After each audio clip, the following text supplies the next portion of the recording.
আপোনালোকেতো এইবিলাক কথা মোক কোৱাই নাই, মইহে ভাগিন কেইটাৰ কাৰণে চিন্তা কৰি আছো, হয়নে নহয়? হয়নে নহয়? যে মেট্ৰিক পৰীক্ষা দিয়াৰ আগতে সব ল'ৰা ছোৱালীকে অলপ অলপ মাষ্টৰ এটাই চাই দিলে ভাল হয়, তেতিয়া ল'ৰা ছোৱালীয়ে ভাল ৰিজাল্ট কৰিব পাৰে। কিন্তু দুখীয়া মানুহে কেনেকে ল'ৰা ছোৱালীক টিউচন দিব? সেইকাৰণে যিমান ল'ৰা ছোৱালীয়ে মেট্ৰিক পৰীক্ষা দিব 6 মাহ আগৰ পৰা তেওঁলোকৰ বেংক একাউণ্টত মই 300কৈ টকা দিম, যাতে মাষ্টৰক আমি টিউচন বা ঘৰত গাঁৱত যোন ল'ৰা ছোৱালী অলপ শিক্ষিত ল'ৰা ছোৱালী থাকে তেওঁলোকে যাতে গধূলি আমাৰ মেট্ৰিক কেণ্ডিডেট খিনিক পঢ়ুৱাব পাৰে।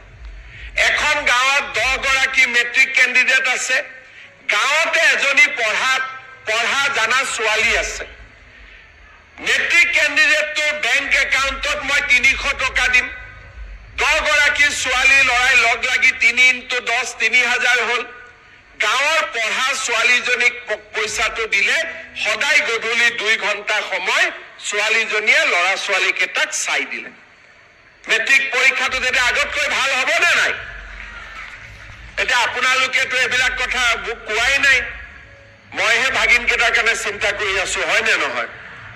হয়নে নহয়?